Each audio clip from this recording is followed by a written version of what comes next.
He commands genocide in Deuteronomy and... You can take pieces of it out of context. Oh, out of context. Because in context, the genocide is fine. Why are you asking me that? Because you're a Christian. You say that. I haven't claimed that. Oh, what is this? Is this Christians versus atheists? I don't know. You don't know where you are right now. He is completely incapable of answering these basic yes or no questions that are just intrinsic to the situation. Either you're a Christian or you're not. Which one is it? I could be either of them, but I don't have to tell you. We're in a Christians versus atheists debate. If he's suddenly not a Christian because that doesn't win the debate for him, then he shouldn't fucking be here. And isn't it fucking interesting that they changed the title of the video? Today's video is sponsored by Magic Spoon. If you've been here for a while, you've heard me talk about Magic Spoon before. Magic Spoon makes delicious cereal, granola, and treat bars. They come in a bunch of delicious flavours that remind you of childhood joy, but with grown-up ingredients. Magic Spoon is ideal for me as a high-protein snack. My favourite thing as well is that the flavours all really come through strongly. I tried peaches and cream today. Oh my god, I can't express to you enough, without using the power of smell, curse the limitations of the internet, how much this smells and tastes like peaches. I find a lot of cereal as well as a lot of like protein bars and snack bars just have a very muted flavour, whereas you get full flavour action with Magic Spoon. The treats have 11 to 12 grams of protein, 1 gram of sugar, and 1 to 2 grams of net carbs. I highly recommend as an on-the-go snack, especially if you're travelling. They are actually super filling. The granola has 13 grams of protein and 0 added sugar in delicious flavours like honey almond and peanut butter. Peanut butter is a particular favourite of mine. And of course, the cereal you all know and love has 13 to 14 grams of protein, 0 sugar, and 4 to 5 grams of net carbs in each serving. Enlarged to show texture. I don't know why that makes me laugh, but it does. Use my code Thorne or click the link in the description to try Magic Spoon for yourself today and get $5 off. You can also find Magic Spoon on Amazon or in your nearest grocery store. Groceries. It's a beautiful word, groceries. It kind of means like all of the Magic Spoon. Magic Spoon is so confident in their product, it's backed with a 100% happiness guarantee. So if you don't like it for any reason, they will refund your money, no questions asked. So click the link in the description, go to magicspoon.com/EmmaThorne or scan the QR code on screen for $5 off. Thank you for listening and to Magic Spoon for sponsoring this video. Hello lovely people, my name is Emma. Welcome back to my channel and welcome if you are new. Quite a few of you have asked me if I'm going to take a look at Jordan Peterson versus 20 atheists. Obviously you know now from the title that the answer is yes. I avoided it for a while because Jordan Peterson just frustrates me to hell. However, in the aftermath of this video, if you're not familiar, there is a channel called Jubilee that does this regular debate-like event called Surrounded, which is one person with one position surrounded by...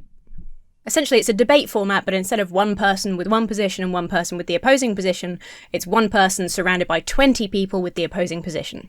Kind of an insane format. I don't know who came up with it, but evidently it's popular because one atheist versus 25 Christians has 9 million views. Maybe it's just my online bias, but at least it seems like people are calling out the obvious stupidity and just basic tactics, evasive tactics of Jordan Peterson in this video. So I thought, maybe this won't be too painful. I find it frustrating with Jordan Peterson and so many of his ilk that people consider him intelligent. He doesn't say anything particularly new or interesting or groundbreaking. The most useful instruction we've ever been provided by Jordan Peterson is him telling you to clean your room. Clean your room, because actually what happens is, if you clean your room, then your room will be clean. The only other positives of Jordan Peterson being A, he sounds like Kermit the Frog, and B, the rat desire edit that somebody made of one of his rambles. If you give a man a fish, you feed him for a day. If you give a man a rat, you satisfy his rat desire. If a rat plays Monopoly with another rat, and rats do that, by the way, like lobsters, a little rat will always lose. That just shows you whose side God is really on. I watch that video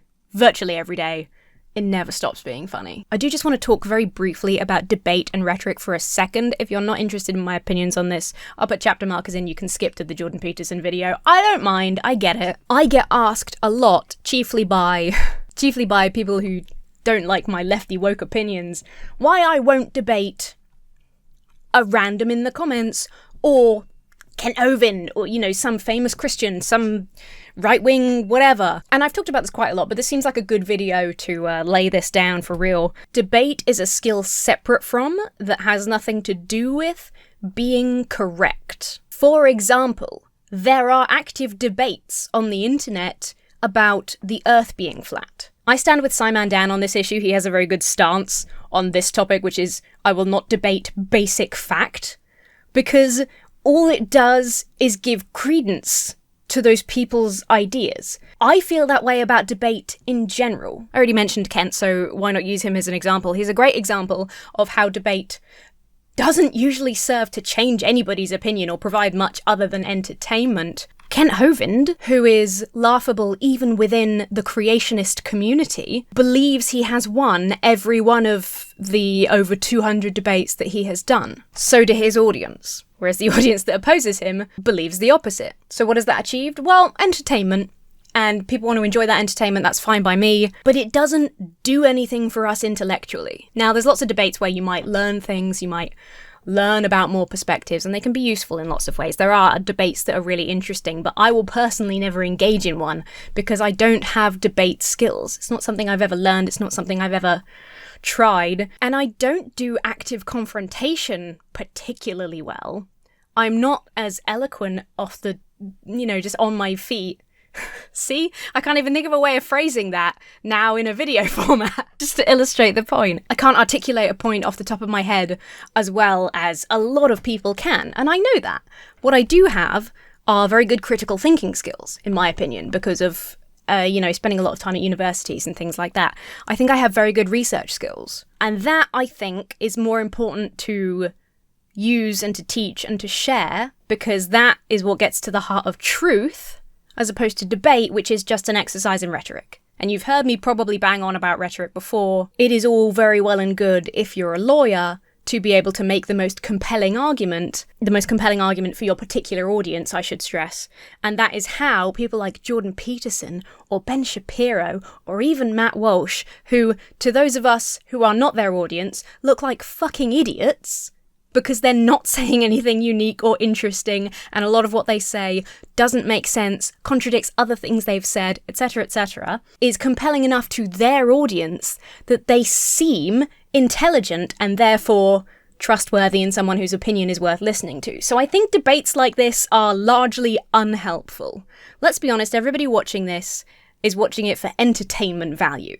You're either a big Jordan Peterson fan, or you don't like Jordan Peterson, or you're an atheist or you're a Christian and you're watching it from that perspective. So here's something super interesting about this video. This video by Jubilee used to be called, as in their usual surrounded format, 1 Christian versus 20 Atheists. Within a few hours of the video going live, the name was changed to Jordan Peterson versus 20 Atheists. Now that could be because Jordan Peterson's name being in the video might be better, just for the algorithm. You might attract more of an audience having Jordan Peterson's name in the video. Could be that. Or there is an argument to be made that Jubilee is in fact supporting Jordan Peterson's argument that he is not really a Christian. It's very weird, but one of the arguments that I've seen him use in this video is that, well, you say I'm a Christian, so define Christian. So it kind of looks like it's possible that Jubilee is on Jordan Peterson's side and sneakily renamed the video to match his arguments, even though it's very clear that all the atheists were brought in to do a show called 1 Christian versus 20 Atheists. So I just thought I'd share that with you because that's super interesting to me. Let's just see. Okay, let's see some of this nonsense. I'm Dr. Jordan Peterson, and today I'm surrounded by 25 atheists. He's surrounded by 25 atheists. So the title isn't even correct. I've been so misled.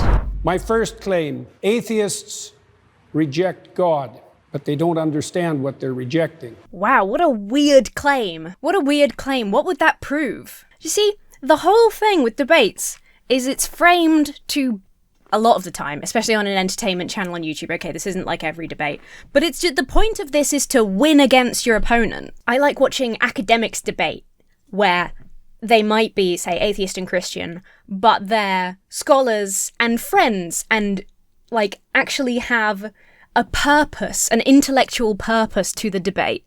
Whereas I think all of Jordan Peterson's claims, definitely his first claim, the goal in so many debates just seems to be to win, to one up, to be better. Like, and then this is like a game show. This is like a Mr. Beast game show.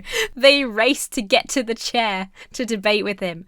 This is, no offense, there's a lot of great, intelligent people, I'm sure, on this show, in this debate and others.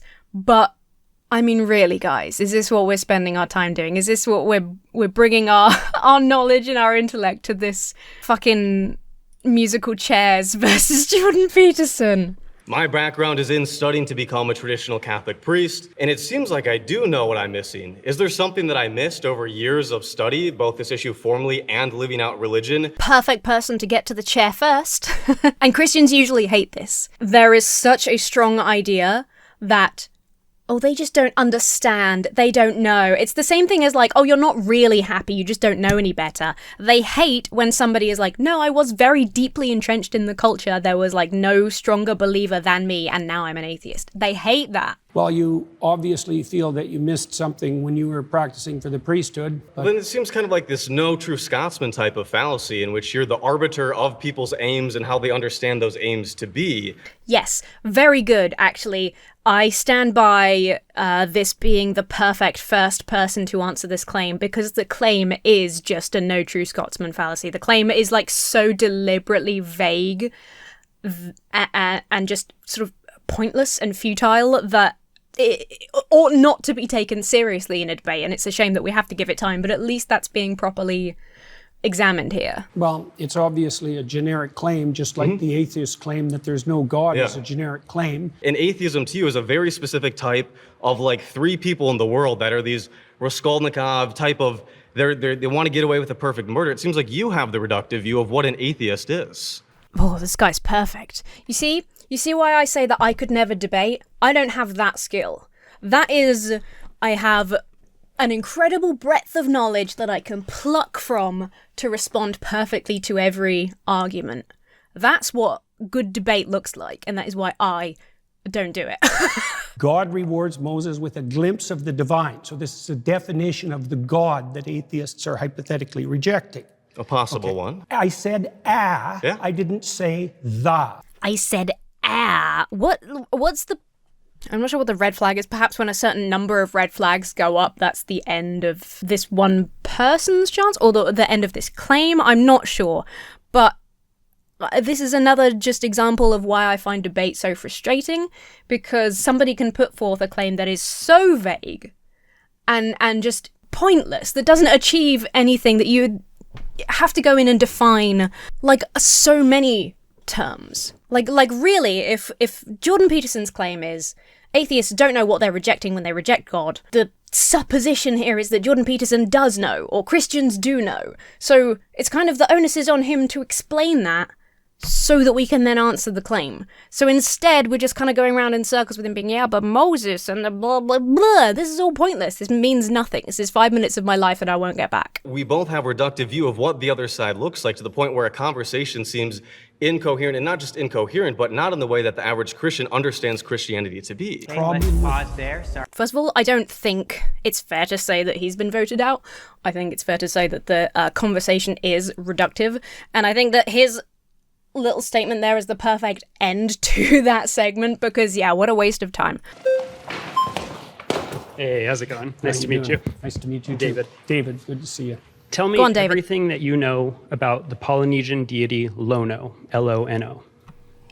Fascinating I don't know stuff. anything about the Polynesian deity Lono. So you're rejecting something without knowledge of what you're rejecting. Oh, chef's kiss. Beautiful. So, just come straight in. No wonder he rushed to that chair. Come straight in with an analogy. Okay, so you reject this God without knowing anything about it. Well, looks like we're in the same fucking boat, aren't we, Jordan Peterson? Very well done. I'm not rejecting it. Do you more be- than I'm do rejecting you believe in anything that Lono? I don't know anything about. Do you believe in Lono? I Do you fail to believe see that the he is a relevance of deity that. exists in the world? I'll As answer a that being? question once you answer my question, which is, do I reject everything that I'm ignorant of? My question is quite simple. Yeah, but that doesn't Do mean you it's believe- formulated accurately. Do you believe that Lono exists? Yes or no? I'm not going to answer that question. In order for it to be true that we atheists don't understand what we're rejecting, then you need to also apply that to yourself. I didn't say anything about rejecting. That's because I've asked you several times and you haven't. You're saying atheists don't understand what religion is or what God is in order to be able to reject it fully or completely. We have someone over here who studied it in their own way. I've studied religion. I have a degree in religious studies, specialty in Christianity and Mediterranean traditions. Pew Research studies suggest that atheists and agnostics actually know more about religion and about religious stories, the foundation.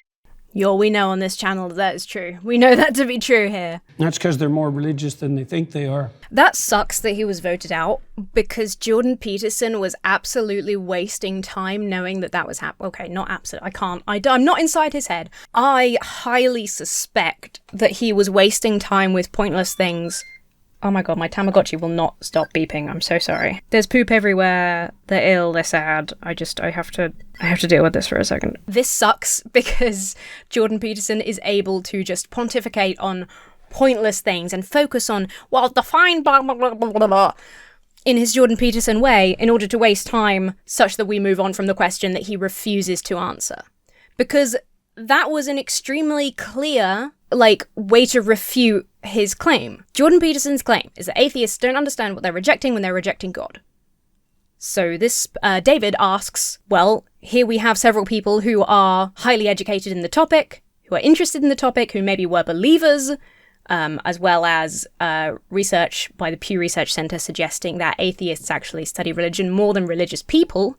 So if anything, it seems like, as much as you can quantify this, atheists understand God and just this general concept in religion better than many religious people. So why is it, what is this claim about that atheists don't know what they're rejecting? Does that claim mean that Christians or that just Jordan Peterson himself knows what he is accepting? We need to get to the point of this claim because it is too vague, and unfortunately the way that this stupid fucking debate game show is set up means that we can't do that because Jordan Peterson can just waffle until the pointless conversation is forced to close. This is why I don't like this kind of stuff, guys. This is why I know you wanted this, okay? Some of you wanted this. This is why I don't like this kind of content. It's so reductive. And yes, I am picking that up from the first conversation here. And that's no shade to the atheists involved because they are trying so hard to force Jordan Peterson to acknowledge a point, to answer a simple yes or no question. But Jordan Peterson can just sit there and reject everything. I made an extremely vague, spurious claim.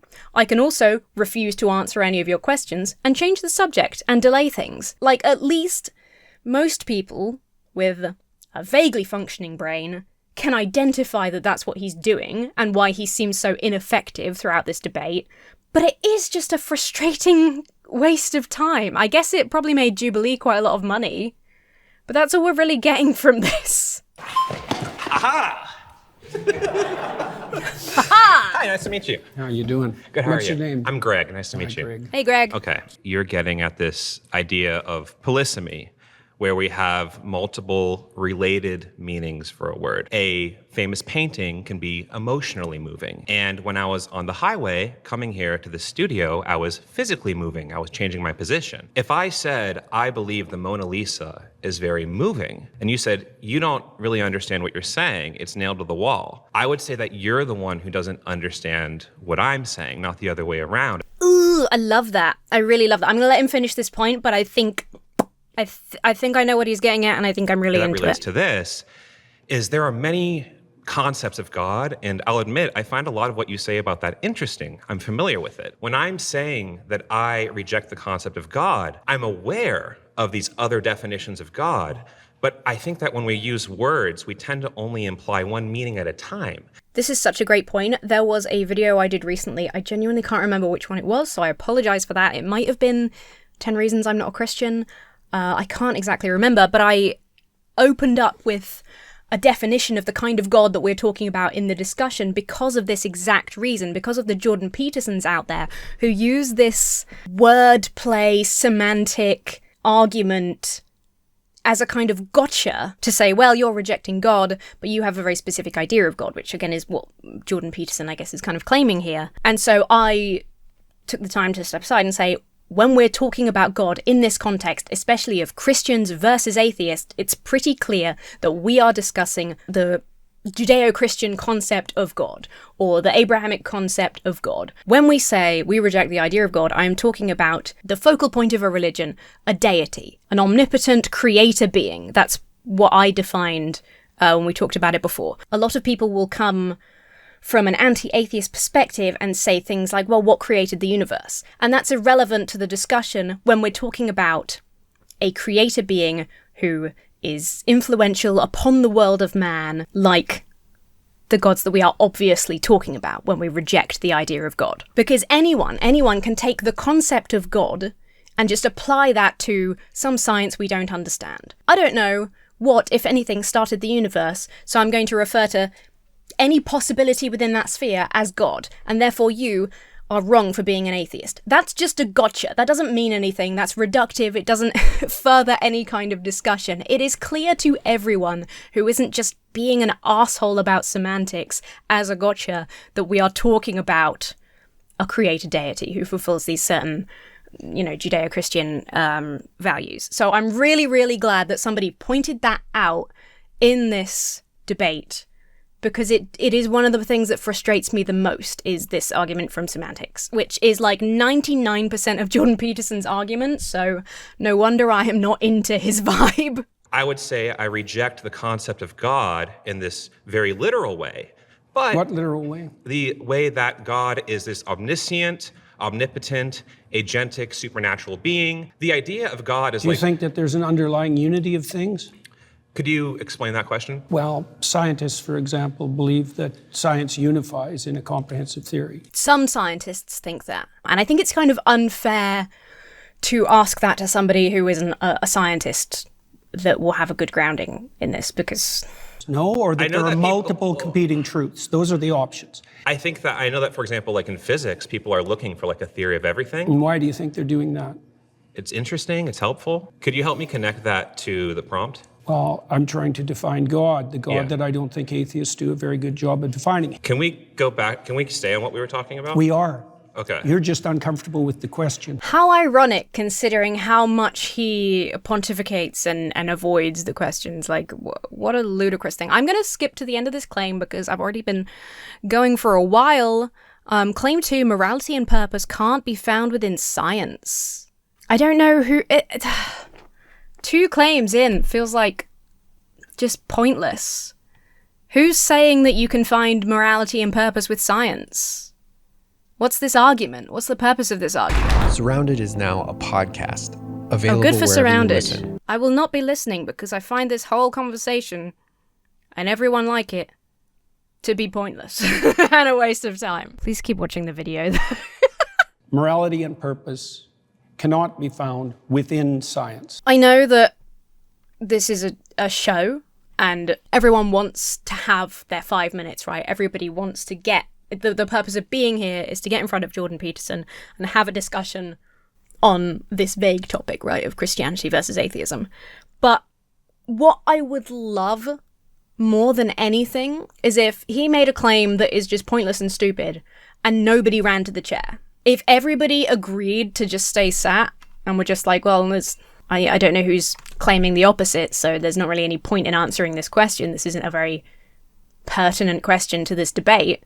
I would love that so much. Just, this is all giving airtime to Jordan Peterson's pointless, just nothing claims. At least people are pointing that out when they speak to him.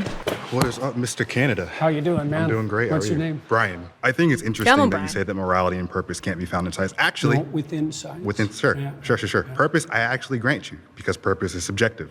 Morality is actually something that we do see. Neanderthals and older individuals found in a tribe, missing an arm, missing teeth, still alive somehow in his 40s, 50s, right? But we know that members of his tribe were taking care of it. So we know that at some level, early in our evolutionary history, we actually developed altruism. I don't think this is the right argument to make, because what Brian is talking about is the fact that we can learn about morality using science. And I don't think that quite gets to the heart of what Jordan Peterson's claim is here. I think, in fact, it's probably more likely to support his position that, I mean, he said it straight away, that morality is intrinsic, that morality is just something that is natural to all of us, and he would suppose, therefore, God. So I think this is unfortunately the wrong argument to make, although his point that science can help us understand morality is perfectly valid and true. I think that's not it for what we're doing here. Thank you, man. Good man. And I think the group has realised and red flagged him like straight away, yeah. Hey, Jordan Peterson, how you doing? How you doing, man? My name's Luke. Nice to meet you. Good to see you. Can I just say I hate the musical chairs aspect of this? Because, like, what if you're sat on the opposite side of the room and you got to get past Jordan Peterson? What if your legs are shorter and you're not as fast? I just don't, like, maybe it should just be like a random lottery. This is just such a pointless musical chairs, like, game show aspect of this. It's so stupid. I hate this. I really hate this. So your claim that morality and purpose can only be found in science is a little shaky, because I think that your claim is really being framed to be morality and purpose can only be found in religion. I would say that the domain of religion is the domain of morality and purpose. Yes, exactly. Okay. And also that science is actually structured, at least in part technically, to eliminate such considerations from its purview a priori. In a sense, I kind of agree with what he's saying here, in that conceptually the idea of science is to be objective while investigating a claim. I just don't know the point of this question. Again, something weird that, like, anti-atheists do is frame, like, atheists as scientists. Like, atheists are like, I mean, this is even a discussion Jordan Peterson said in this video, atheists are more religious than you think. Like, there's an idea that atheists have, like, the religion of science, and that is opposed to Christianity or religion in general. And that is such a weird framing, because there are plenty of religious scientists, and it doesn't affect their religion. For many, it makes their religion stronger. For some people, certain aspects of science challenge their religion because of their previous beliefs, but it doesn't intrinsically relate. Like, if his claim is 100% true, if you could somehow measure it, that morality and purpose can't be found within science, that doesn't necessitate a belief in God. It doesn't necessitate Christianity. So what's the point? It's just very weird, like, sort of anti-science. If you're saying that morality and purpose cannot come from science, is the opposite of that true, that morality and purpose can only come from God? With regard to the first claim, say, atheists don't understand what they're rejecting, because I would say, by definition, God is the unity upon which moral claims are based. Okay, if there is a God, what is the purpose of life? Well, in the Christian tradition, the purpose of life is to engage in voluntary, upward, self-sacrifice. So you're trying to make it to heaven and avoid hell? Yes, that's a good way of thinking about it. What is the purpose of heaven? Do you understand? Well, so here's the deal. At we minimum, can it's get into the an opposite infinite of endless suffering. I think this guy's got another great approach. I'm just done with the claim. This is a pointless claim. Doesn't relate to anything. Let's go to claim 3, which I hate just from reading it. Claim 3: everybody worships something, including atheists, even though they might not know it. Can't wait for Jordan Peterson to explain what it is that we all worship. My next claim is that everybody worships something, including atheists, even though they might not know it. What a ludicrous thing to say. I'm Zena. So I want to start off with, like, defining terms. How do you define worship? Prioritize. It's a hierarchy of preferences. Yeah. And you use it to direct your attention. Right. So whatever you're attending to, you're worshiping. That's so incredibly broad. That based on that definition, you would say that, like, a parent worships their child. I guess if that's how Jordan Peterson is defining it, then fine, but that's a bit fucking weird, isn't it? That's not what worship means when we're talking about religion. You kind of posit that at the bottom of this hierarchy, or you call it top or bottom, I suppose. Right. At the bottom of this hierarchy, this foundational priority in your life is going to be considered God. Could there be that someone has a priority at their foundation that is different from someone else's? Oh, definitely. Right. So we can have different conceptions of God. That's why we fight. Again, I just don't aside from the idea that the best foundation is God and it is my particular kind of God, I don't understand how this relates to a question of Christianity versus atheism, right? Am I stupid? I just feel like this is not getting us anywhere intellectually. What's your name? Danny. Danny. You say... Love Danny's shirt. Danny was in the intro, so this is presumably going to be a good bit. Can you be very clear about your definition of worship again? Attend to, prioritize, and sacrifice for. Do Catholics attend to Mary? Yes. Okay. So do they fit that description of worship? Yes. So you would say Catholics and other people that revere Mary, like the Eastern Orthodox tradition, worship Mary? Yes. Well, they might not put her in the highest But place. you would put it that way. No. You just said it. When you're right, you're right. There's still a hierarchy. Okay, there's a hierarchy, but within the... There's something at the top. Do they prioritize Mary over all other human beings? No, I didn't say overall, did I? I didn't add that to my definition. You understand... I said there was a hierarchy. Yeah, but you understand what the fucking word prioritize means. Prioritize over other things is implied in the definition of the word prioritize. God, I hate him. Well. You attend to... So you can attend to something trivially, or you can attend to it deeply. Okay, now you're adding stuff to the definition. But your original definition... I added the hierarchy part at the beginning. Oh, he's such a bitch. Like, this is transparent to everyone, right? Like, everyone can see what he does. It's very easy to win a debate if you change the terms whenever it suits you. How do they regard Mary? Why are you asking me that? Because you're a Christian. You say that. I haven't claimed that. Oh, what is this? Is this Christians versus atheists? I don't know. You don't know where you are right now. Don't be a smartass. He is completely incapable of answering these basic yes or no questions that are just intrinsic to the situation, like things that are 100% implied. We're doing 1 Christian versus 20 atheists on this show that is 1 person versus 20 people with the opposing view. He knows that. He's being deliberately obtuse because he's wrong. He's fucked up. So the only way that he can play this down is to be like, you're a smart ass. You're like trying to win against me, but my whole thing is winning against you. So how dare you turn this around on me? No wonder everybody skipped to look at the peaks on the video. This is obviously everybody's favorite bit, is Jordan Peterson getting prissy because he's been absolutely shown up. Oh, either you're a Christian or you're not. Which one is it? I could be either of them, but I don't have to tell you. You don't have to tell me. I don't have to tell you.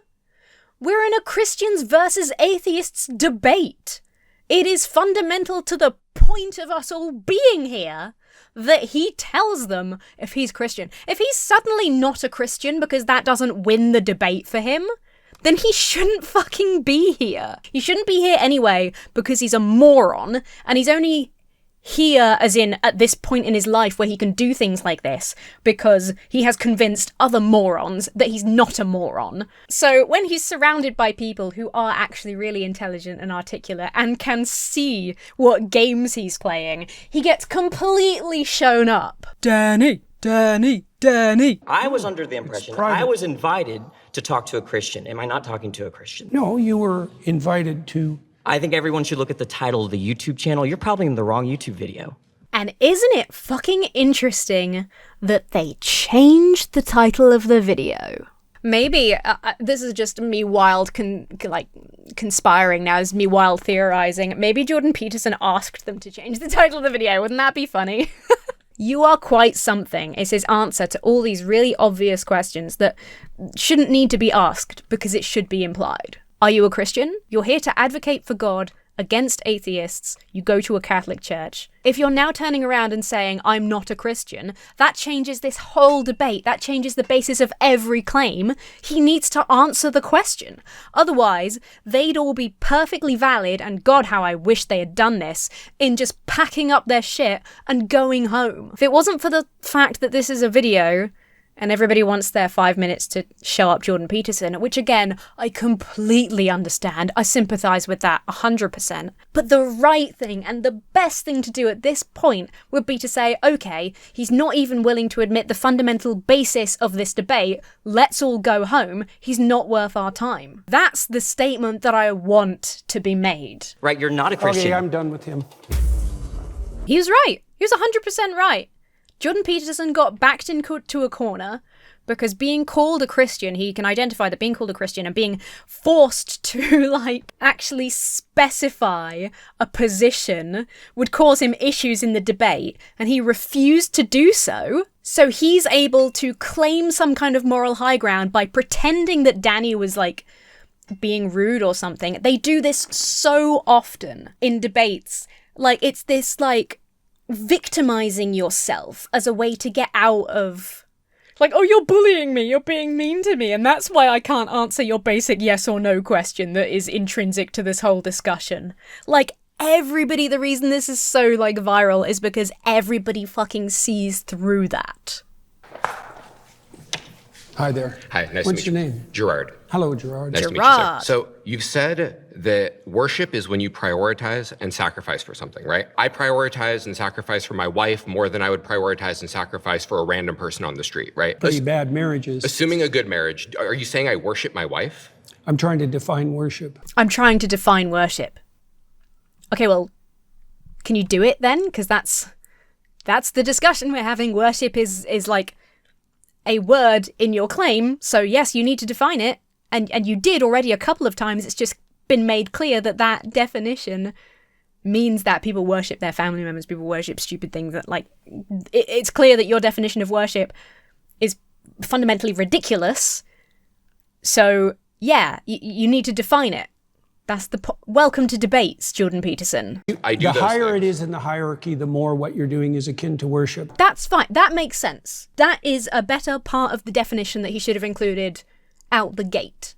Instead of, he's almost pocketing bits of his definition of terms for later, so that once an opposing view comes in, he can say, oh no, actually my definition includes this, and therefore that refutes your point. Instead of just honestly and openly defining his terms out the gate so that everyone's on even footing, he's saving little tidbits of information so that he can win later if he starts to get challenged.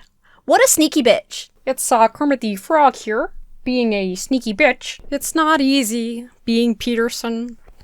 I'm trying to define worship. You do value your wife. Yes, I love her, so I prioritize and I sacrifice for her. Right. So that's within the confines of love, let's say. Sure. I certainly wouldn't think I worship her, and I don't think anyone else would make that. I'm Are you trying to making make that a claim? definition that there's a hierarchy of attentional priority, and as you move up it or down it, depending on whether you think about it as a pinnacle or a foundation, you move more towards worship. But again, he's asking you, so based on your definition, it sounds like you think I worship my wife. So is that what you're saying? He just can't do these simple yes or no questions. I'm seeking to know whether I worship something. You've claimed I worship something, and I want to know. If you want to have a deep and meaningful life, then you have to go all the way to the bottom, because otherwise you'll be fragmented and miserable and anxiety-ridden. Just meaningless. The thing is, he can say this on his own in a TED Talk or, on a stage or whatever, and because he's allowed to put these points together without interruption, he can sound compelling to people who are inclined to listen to him. But being challenged, it becomes clear that what he's doing is just, again, I've said this a couple of times already, pointless pontificating. We're trying to get to the root of your claim. You claim everybody worships something. Based on your definition of worship, I worship my wife. Is that what you're saying? And he can't just answer in a meaningful way because it would reduce the question to what it is, which is pointless. I really don't like Jordan Peterson, and it drives me crazy that people rate him. It frustrates me to give time to him in a video because I don't think he's worth it intellectually. Granted, I look at a lot of stupid people for the sake of entertainment, so that's kind of a given on just having a YouTube channel that is entertainment focused as well as intellectual. But God, what a fucking pointless, stupid man. If we didn't have this fascination with rhetoric, Jordan Peterson would be nothing. He would be nowhere. My final claim is that atheists accept Christian morality, but deny the religion's foundational stories. What a fabulous, fourth, pointless claim. You're invited as a Christian, as much as he might weirdly deny it, you're invited as a Christian to debate atheists, and all of your claims are just vague, achieve nothing, because what you're, like, theoretically, right, obviously what we're actually achieving here is just entertainment, right? We're just filling the silence for people watching YouTube. That's what we're really doing here. But theoretically, right, what we're pretending to do here, I'm going to put Kermit the Frog back so I don't forget.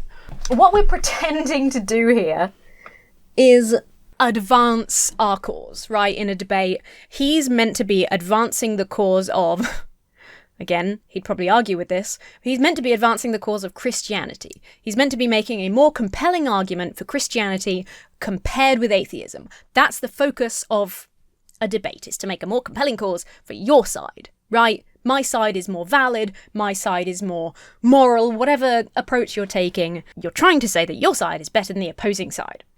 And he's just not even remotely doing that. He's just saying vague things in the hope that he can, like, win this claim versus an atheist. But it does nothing for his cause. He doesn't have a cause. He definitely doesn't have a cause because he won't even admit to being a Christian.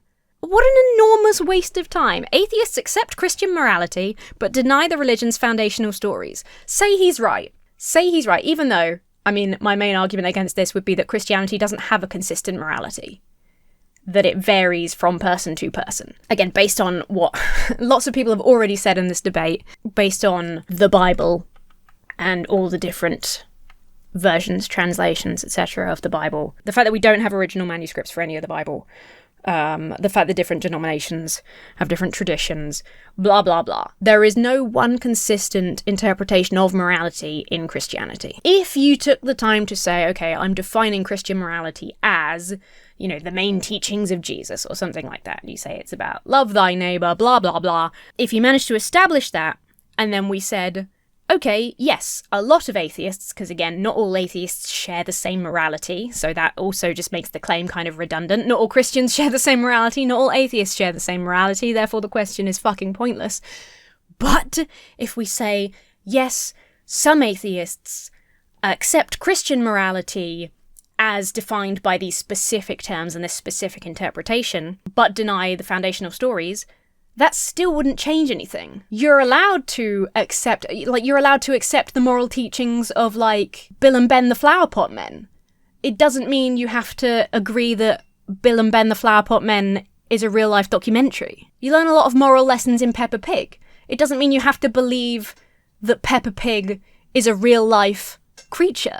It doesn't mean you have to believe that the foundations of Peppa Pig are true stories. What a pointless and stupid claim. Utter waste of time. And for his final claim as well, I struggle to articulate my distaste for Jordan Peterson and this entire exercise.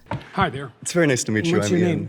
I'm Ian. Hi, Ian. Yes. Go on, Ian. God Lots of blue shirts today. Lots of nice blue shirts. says that you can own people as property. He says that you can beat them with a rod too. He commands genocide in Deuteronomy, and they have a goddamn baby barbecue in Numbers. Like, is all of this in line with Christian ethics? No. So then God doesn't fit within Christian ethics. Well, the biblical library is a continuing story, and everything written in it has to be contextualized by the entire text. And you can take pieces of it out of context. Oh, out of context, because in context, the genocide is fine. Come on, Jordan Peterson, even you, a certified idiot, are better than the out of context argument for biblical atrocities. Come on, bro. I think it's an analytic mistake because you're putting the cart before the horse. If we say that something is Christian ethics, then I think that all of the books essential to Christianity would fit with it. I just think that it's an absurdity to say that the Christian God doesn't fit within Christian ethics, that like the Christian God isn't like Christian ethical. Said that he did say that. He did. Rewind the tape. He agreed with that, didn't he? Did I miss it? Did we all miss it? Did Ian and I just forget what Jordan Peterson said a minute ago? Is all of this in line with Christian ethics? No.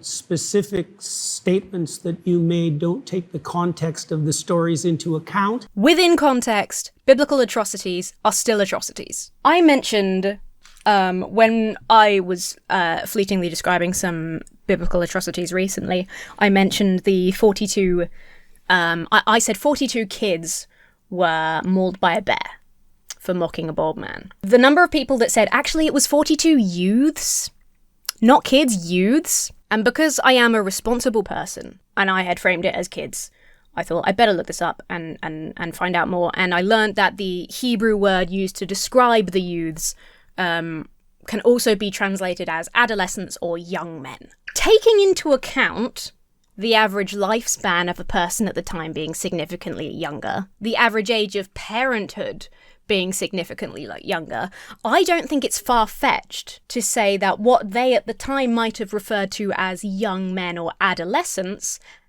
as kids. I don't think that's far-fetched. Regardless, even if it was men in their early 20s, say, rather than children, that's still an atrocity.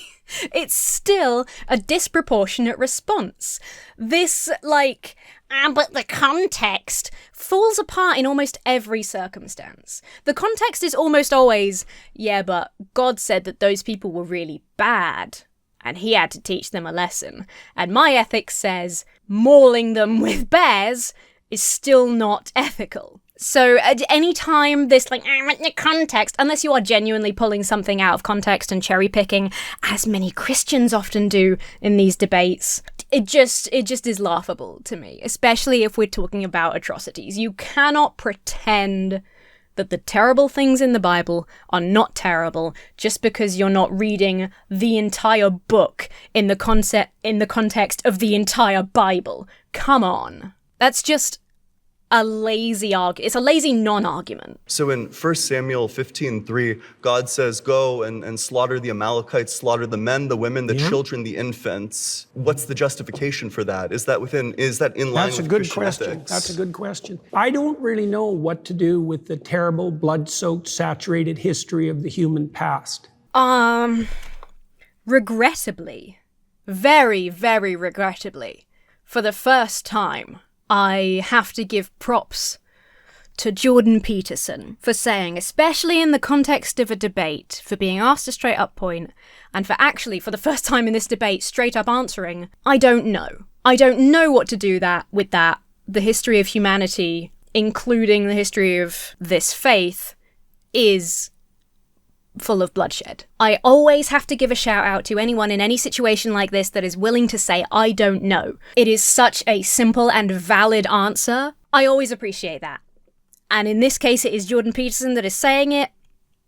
And for the sake of fairness, as much as I think he's a complete idiot, as much as I think he has been dodging questions this entire time, he said, I don't know what to do with that, and I have to shout that out. What you try to do in your own life, as far as I can tell, is to conduct yourself in a manner that makes such things much more unlikely. We're all saddled with the problem of the catastrophes that got us here, aren't we? Yeah, but this one was commanded by God. That's the problem. Yeah, That's what differentiates it from anything else, is that point. This one, it's God saying, go and do this atrocity. Do you think that there's ever such a thing as a righteous war? I'm not sure. It would probably be situational.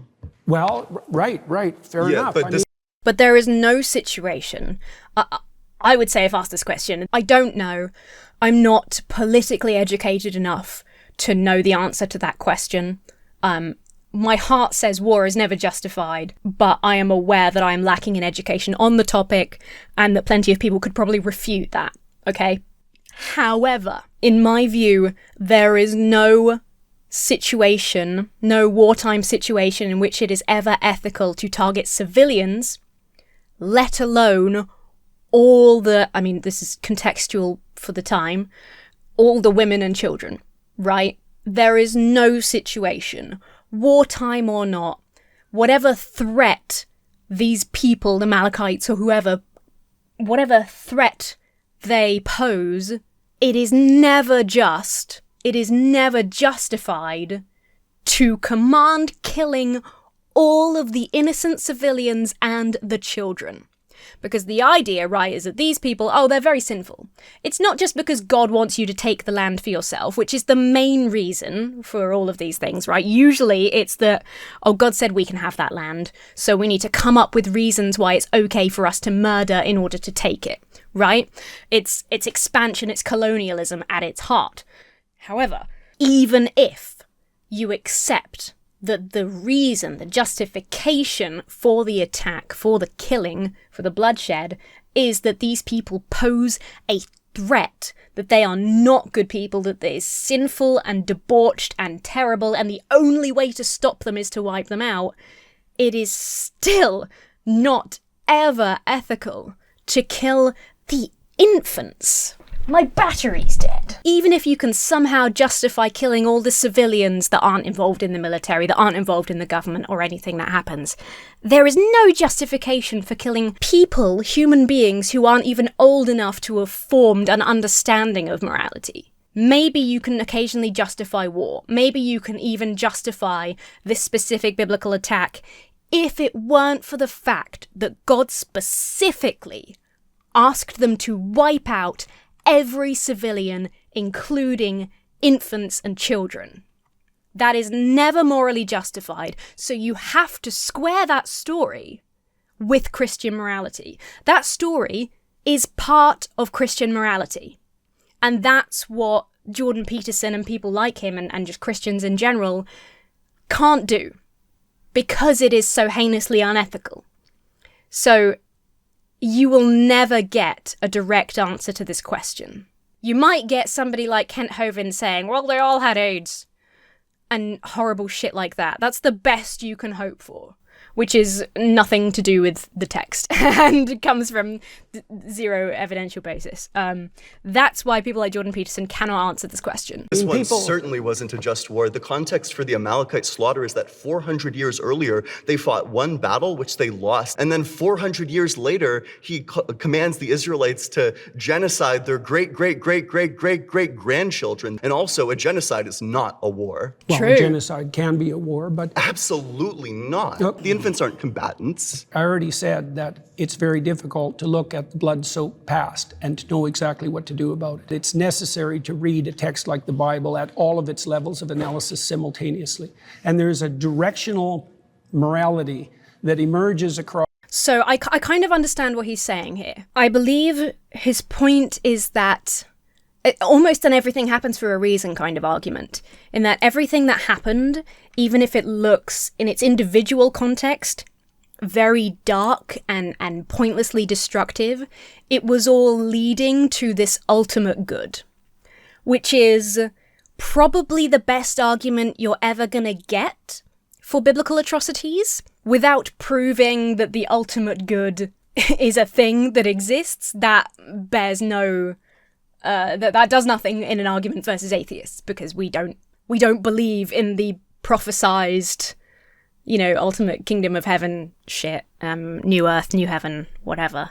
So I do understand the perspective there, and again, I appreciate him saying, I don't know what to do with that bloodthirsty past. I have to believe that it is all part of a greater good, which is, in my opinion, not a good enough justification.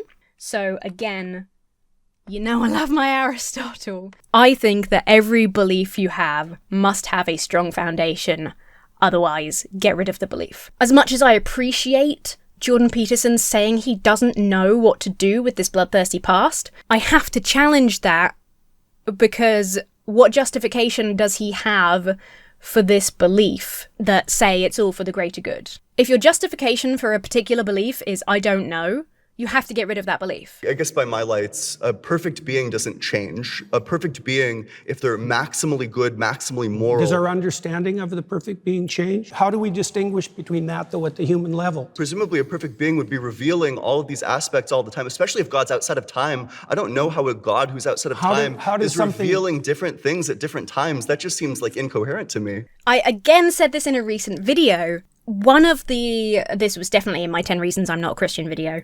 One of the fundamental things that I find a challenge in accepting any kind of religion, but particularly Christianity, is this idea that God would be immutable, but allow our perception of him to change and to be subject to opinion and to be able to be manipulated. The fact that he laid down this most sacred text, that he divinely inspired this text, and then allowed it to be open to interpretation and abuse and mistranslation, that's not something that an all-powerful, all-loving God would do. An all-powerful, all-loving, immutable God logically just wouldn't, that wouldn't be the case. There's no justifiable reason for God to allow our interpretation of him to change over time or to be different from person to person. Again, the best interpretation you can hope for there is something,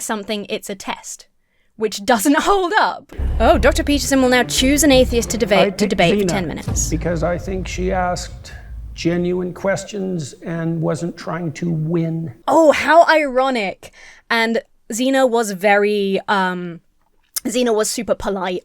And accepted his points in a way that was like a few of them after the first few people got up there and realized what a challenge this man is going to be to talk to. A few of them learned how to play to his ego. Jordan Peterson this whole time 100% has been trying to win. And that has been the problem this whole time. It is deliciously ironic that that is his final statement. It's like, I'm going to pick somebody who wasn't trying to win because I'm trying to win. My claim is Jordan Peterson's framework for understanding Christianity is probably not the one that the Bible intended us to use. Good claim. In regards to the way that you interpret the Bible, you have said in some circumstances that there's not a way to kind of say whether or not ontologically the historical claims made by the Bible are true. Like, for example, the story of Cain and Abel. And you also say that you cannot say whether this story was true. You can say that it exists eternally, metaphorically, but you can't say that it's true.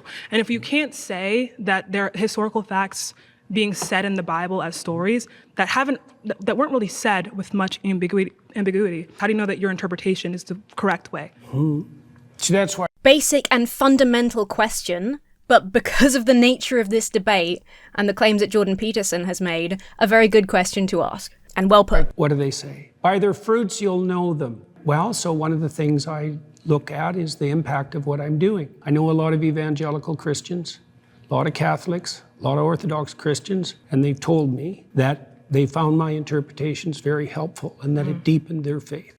What a bizarre answer. And that is kind of indicative of a lot of religious thinking, which is that, I have to presuppose that the thing is true and spout the beliefs. And then if it makes my life better, then I must have been right originally, which is just mind-boggling if you try and approach from a logical perspective, because you have to already believe that it's true, and then it's just like confirmation bias after the fact. Bizarre. And I've also talked to thousands of people who've told me that they came to understand the foundational stories of their culture better as a consequence of listening to me, and that they did everything they could to sort out their lives and that it worked. What about all the people out there that think that you're a complete moron? And that everything you say is sort of reductive and vague, and deliberately vague, in sort of the way that a horoscope is deliberately vague, in this kind of TED Talk armchair psychologist that can make you sound very compelling to lots of people. The way that lots of people find fucking scammers compelling. The way that lots of people find 10x your life TED Talk speakers compelling. But actually, if you look at it logically and you boil it down to what is really being said and what it seems is being believed, that it's just kind of meaningless platitudes.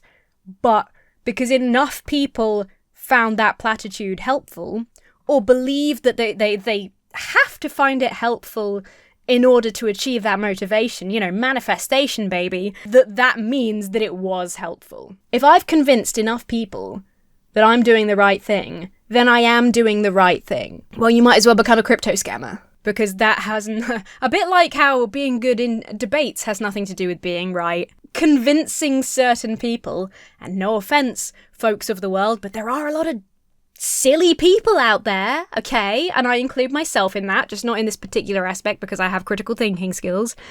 Just because you've convinced stupid people that you're doing something good doesn't mean that your foundational belief that led to you doing that thing is correct. And what a bizarre, like if we actually break down what that means, what a fucking bizarre thing to claim. It doesn't make any sense. I've forgotten this guy's name, which is terrible because I've seen him everywhere on my Instagram videos lately. But this is my face right now. Inside, that's how I feel. There's a lot of approaches to biblical interpretation historically, and what I'm doing is possibly less new than you think. I don't think anybody thinks what Jordan Peterson is doing is new. The right person. Thank you. That was very good. Thank you so much. That was very good because you didn't super challenge me. Not interrupting him is a big thing. If you want to get on Jordan Peterson's good side in a debate, you don't interrupt him, which is difficult because they're on a time limit. So a lot of them will interrupt if it seems like he's misinterpreting what they're saying, or like our definitions aren't lining up, or he's just repeating himself or not answering a question. What you do in that time limit is cut him off and say, actually, sorry, can we go back to this point like people did earlier? But that hurts his ego. That doesn't give him time to pontificate and waste valuable seconds. She was very polite and didn't do that, which in normal circumstances wouldn't be ideal, but was the way to be able to have this final discussion with Jordan Peterson because he needs his ego flattered if you're going to have a good discussion with him, which sucks and is just another reason to dislike this hideous man. Very good. I don't but well done like to Zena for doing that. To win, but there were portions of all the conversations that were truly productive, and that it's instructive for people to see the distinction. Why is he doing this while he discusses? I don't think debate's about fighting and winning. Vein on his forehead gets bigger and bigger. Between a debate that's aimed at local victory and dominance, let's say, even of ideas. How fucking funny that he's saying exactly what I said, which is that debating to win doesn't lead to a fruitful discussion. And yet I argue that Jordan Peterson, throughout this debate, is debating to win. From before the outset of the debate, because his claims are so vague, deliberately vague, and then he was withholding bits of definitions and changing terms as the discussion went on. He was absolutely debating to win. Maybe it's entirely subconscious. Maybe we give him the absolute benefit of the doubt. Maybe we say, okay, well, he didn't do it on purpose. But that's 100% what he's doing, and it is so funny for him to call that out after he's just spent an hour doing it. Jordan Peterson, out of all of the kind of theists that are on the internet, he is one of the better ones in regards to just like... No, he's not. Sorry, Zena. I completely understand why he likes Zena, because she's kind of a Jordan Peterson apologist. I completely disagree. I think he was debating to win. He was being childish. He was withholding definitions. He was, adapting and changing his terms. And every claim he made was so pointlessly vague and unrelated, really, at its core, to the topic of atheists versus Christians. There was no claim that was specific enough and interesting and in-depth enough to spark a good conversation like he pretended he wanted to have. And that's Jordan Peterson's MO. He's rhetoric start to finish. There's nothing else to it. There's not a good logical basis. There's no logical foundation. He says things that sound logical, his top to bottom hierarchies, foundational beliefs. If you just listen to bits of what he says, he might sound intelligent if you're inclined to think so. Particularly if you don't have that great critical thinking skills, which a lot of mainstream right-wing people don't have such great critical thinking skills, just because it's not something that is taught enough, in my opinion. That's why he sounds better than a lot of stupid people, because he can conduct himself in a way that seems articulate, but when you actually break down what he's saying and understand it, or try to understand it, because he won't answer a simple yes or no question if it threatens his position, then you see that his whole strategy is just rhetoric. Well, that was Jordan Peterson versus 20 Atheists, formerly titled 1 Christian versus 20 Atheists. coincidentally, perhaps renamed in his favour. I hope you enjoyed this discussion. I do find it interesting to talk about these things. As much as I am deeply frustrated by Jordan Peterson and his ilk, at least we can have interesting conversations around what he's saying. And it is satisfying. I don't know if you guys feel the same. I think based on comments that some of you do, I feel kind of satisfied and vindicated in breaking down what I think are just idiotic statements and positions, just because it's good to feel like you're not crazy. Sometimes we can be out there thinking, am I the stupid one for thinking that Jordan Peterson is really not intelligent?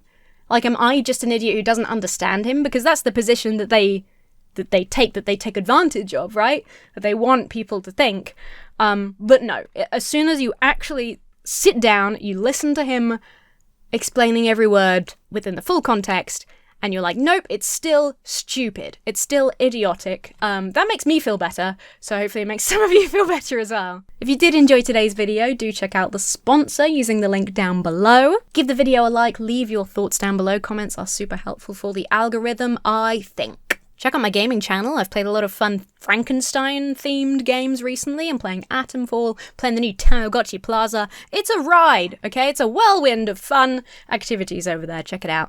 Little Duck Gaming. The best way to support this channel and what I do here is via the Patreon. And with that, I must give a big old thank you and a shout out to my giant chickens and colossal quackers over on Patreon. Especially Conla. God damn it, Conla. Clean your room!